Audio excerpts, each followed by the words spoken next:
तो मॉन्स्टरवर्स का एक और चैप्टर खत्म होने के साथ साथ एक न्यू एम्पायर की शुरुआत हो चुकी है। मतलब होराइजन्स हमारे एक्सपैंड भी हुए हैं और नए पॉसिबिलिटीज अनलॉक्ड भी, बिकॉज अर्थ के ऊपर तो गॉडजिला हमारा अल्फा टाइटन का डोमिनेंस बनाए रखेगा, तो अर्थ के नीचे यानी हॉलो अर्थ को अब से हमारे किंग कॉन्ग संभालेंगे अपने नए प्रजा के साथ। बट यहाँ पे सर इस अगले फेज में प्रॉपरली घुसने से पहले फिल्म में ऐसे हमारे कई सारे सवाल थे जिन्हें जानना तो बनता है। सो लाइक ठोको, शुरू करते हैं। तो पहला सवाल है कि सिला बहन ने हमारे किंग ऑफ द मॉन्स्टर्स में गॉडजिला के आगे मुंडी तो झुकाई दी थी, तो न्यू एम्पायर में पागल भैंस की तरह झपट क्यों पड़ी? सो देखो, सिला ने चाहे हमारे गॉडजिला को किंग के रूप में एक्नॉलेज कर दिया था, बट इसका टेम्परामेंट एक डिस्ट्रॉयर टाइटन का ही था, और ऊपर से ये थी भी एक स्कैवेंजर टाइप टाइटन जो कि टपके हुए टाइटन्स के रेडिएशन को ही कंज्यूम करके सरवाइव करती थी। बट क्योंकि हमारे गॉडजिला के किंग बनने के बाद सारे टाइटन्स के बीच दंगे बंगे भी होने कम हो गए थे, तो कोई टाइटन जा भी नहीं रहा था, तो उसके लिए इससे भी इतना खाने को मिल नहीं रहा था। बस न्यूक्लियर पावर प्लांट्स के ही रेडिएशन ठूस ठूस के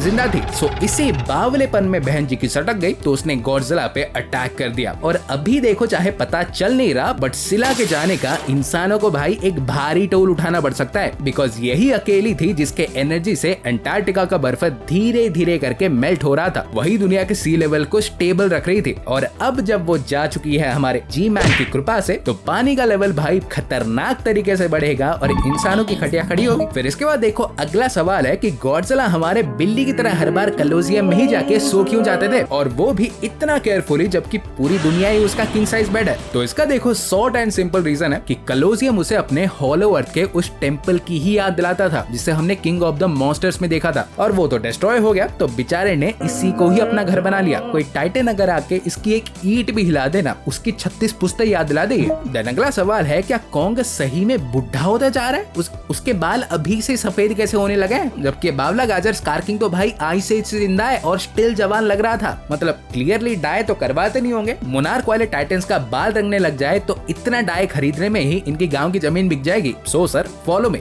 वैसे तो हमारे फिल्म के डायरेक्टर एडम विंगार्ड ने पहले ही बोल दिया था कि कॉन्ग अभी मिडिल एज में ही है, बट चिंता नहीं, ये लंबा जिएगा, क्योंकि सारे टाइटन्स के इतने साल जीने का आई थिंक एक लॉजिकल आंसर जो हो सकता है, ये सारे के सारे एक सर्टेन एज के बाद बायोलॉजिकली इमॉर्टल हो जाते होंगे। मतलब ऑब्वियसली खाना पीना नहीं खाएंगे तो निकल लेंगे, बट एक सर्टेन एज पॉइंट पे पहुंचने के बाद वो आइदर हमारे एज नहीं करते होंगे या तो बहुत ही स्लोली करते होंगे। एंड कॉन्ग आई थिंक हमारे जल्द ही उस स्टेज पे पहुंचने वाले हैं। फिर अगला सवाल है कि हॉलो अर्थ में वो जाइनॉर्मस बोन्स किसके थे? एक का तो हमने ब्रिज देखा था, फिर दूसरा हमारे स्कारकिंग के लेयर में पड़ा था। मतलब भाई इतने मैसिव थे कि 335 मीटर का कॉन्ग भी उसके ऊपर एक नॉर्मल इंसान ही लग रहा था। ये जो भी था उसके आगे भाई सीमो घंटा कुछ, अबे सीमो क्या, गॉडजिला अर्थ भी उसके आगे पड़ोस का चिंटू ही लगेगा। सो यहाँ बेसिकली देखो, थोड़ा खोजताल करने के बाद मेरे पास दो आंसर्स हैं। पहले तो ये आइदर कोई हॉलो अर्थ का एक्वाटिक एनिमल होगा जिनके स्पीसीज प्रोबेबली आज के टाइटन से भी बहुत पहले हुआ करते थे, बिकॉज ये मोनार्क वाले जैसे बकते रहते हैं कि हॉलो अर्थ हमारी धरती जैसा ही है, तो अगर ऐसे थोड़ा सा भी हुआ ना, तो डेफिनेटली भाई टाइम के साथ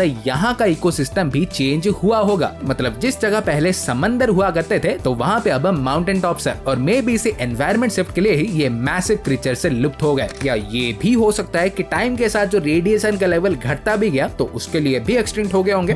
या तो भाई इसके स्केलेटन को देख के ये सीधा है कि जायंट सर्पेंट या हू नोज मे बी एक ड्रैगन हो सकता है जो कि प्राइमोर्डियल एज में एग्जिस्ट किया करते थे, टाइटन से भी बहुत पहले। मतलब एक सिंपल सा पर्सपेक्टिव दो तो कॉन्ग और सारे मॉडर्न टाइटन्स को तुम इंसान के इक्विवेलेंट देखो, और ये जो हमारे मैसिव क्रीचर्स थे ये डायनासोर्स के इक्विवेलेंट हो सकते हैं। एक तरह से भाई ये टाइटन्स के भी टाइटन्स लोग थे। और सबसे भयंकर बात कि ये अगर इतना बड़ा था, तो इमेजिन इससे मारने वाला क्या होगा। मैं बोलता हूँ गजेंद्र और कलंदर को भाई जिम विम ज्वाइन करवा के उनके डोले वोले बनवा दो, क्योंकि ऐसा एक भी जिंदा हुआ ना, तो ये शायद जिंदा नहीं बचेंगे। फिर अगला सवाल है जो कि कई लोग पूछते रहते हैं कि गॉडजिला भाई हर फिल्म में आसमान में एटॉमिक ब्रेथ क्यों मारता रहता है। सो इसके देखो दो सिंपल रीजंस हैं। पहले तो भाई उसका ये करने का एक सिंबल ऑफ पावर या डोमिनेंस दिखाने का तरीका हो सकता है, राजा है तो करना ही पड़ेगा। और दूसरा, ये खाता बहुत है, सो ये जब भी ऐसे रेडिएशन से भर चुका होता है ना, तो उसे रिलीज करने के लिए ही ऐसा करता है। फिर अगला सवाल है जो कि वैसे सवाल से ज्यादा इन्फो है, बट ये अंदरूनी ज्ञान मिलने के बाद मेरी आंखें खुल गई गाजर मूली को लेके कि आखिर ये थे क्या। पहले तो गाजर की बात करूं तो ये बंदा भाई चाहे हमारे गिडोरा या मेगा गॉडजिला जितना पावरफुल नहीं था, बट ये उनसे कंबाइंड वे मोर सडिस्टिक था।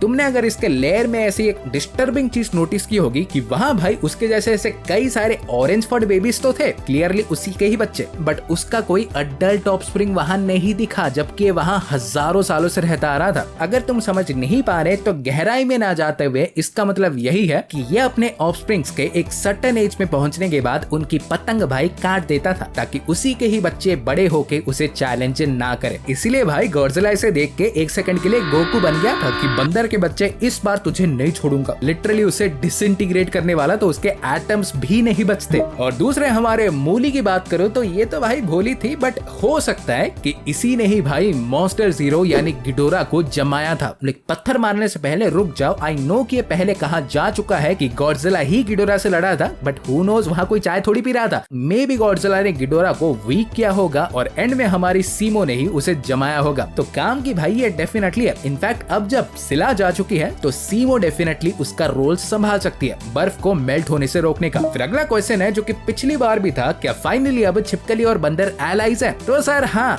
भी और ना भी, लेकिन प्रोबेबली अब एक दूसरे को देख के सीधा झपट नहीं पड़ेंगे। वैसे भी कॉन्ग की तरफ से कुछ था नहीं, ये छिपकली था जो कि खानदानी दुश्मनी निभा रहा था। बट हाँ देखो अब ये दोनों चिल हैं, पर फिर भी अगर ऐसे एक दूसरे के टेरिटरी में जाके ऊट पटांग मचाने लगे तो एक एक्सट्रीम रूल्स का मैच देखने मिलेगा, नहीं मिल सकता है। मे बी नॉट, क्योंकि इसके भी बहुत ही लो चांसेस हैं, क्योंकि मोथरा हमारी वापस लौट चुकी है और ये दोनों ही उससे बहुत मानते हैं। सो इसके होते तो भाई ये दोनों ऐसे लड़ेंगे नहीं। देन फाइनली हमारा लास्ट क्वेश्चन है जो कि वैसे तो मैं कई बार बता चुका हूँ, बट तुम्हारे लिए एक और बार सही कि मॉन्स्टर वर्स का फ्यूचर क्या है, क्योंकि इनकी तो भाई परंपरा है कि पोस्ट क्रेडिट देते ही नहीं, तो बंदा समझे तो समझे क्या। तो फ्यूचर देखो बहुत ब्राइट है, क्योंकि खुद हमारे लेजेंडरी के एग्जीक्यूटिव मैरी पैरेंट ने बोल दिया है कि ये सिर्फ शुरुआती दिन है और हमें देखो मतलब उन्हें बहुत मजा आ रहा है। मतलब सिंपल बात है, ये मॉन्स्टर्स का यूनिवर्स भाई लंबा चलेगा। इनफैक्ट सर रिसेंटली मैंने तो कहा ही था कि मॉन्स्टर वर्स का फाइनल बिग बैड डेस्ट्रॉयर हो सकता है। तो खुद फिल्म के डायरेक्टर एडम विंगार्ड ने भी ऑफिशियली बोल दिया है कि वो अपने फ्यूचर मूवीज में डेस्ट्रॉयर को भी एक होमेज देना चाहते हैं। सो चद्दर ओढ़ के निश्चिंत सो जाओ, क्योंकि गरुड़ द्वार का सांड भी जल्द ही आने वाला है। And I am pretty sure कि मॉन्स्टर वर्स वाला तो भाई और भी बैडएस होगा। सो हाँ गाइस, आज के लिए बस यही सब था। और वीडियो अगर थोड़ी भी पसंद आई हो तो प्लीज वीडियो को लाइक कर दो, आई रियली अप्रिशिएट इट। और ऐसे हमारे भारी भरकम रापचिकदार कंटेंट पाते रहने के लिए सब्सक्राइब, और मैं तुमसे मिलूंगा अगले वीडियो में। सो गाइस तब तक बाय और टेक केयर।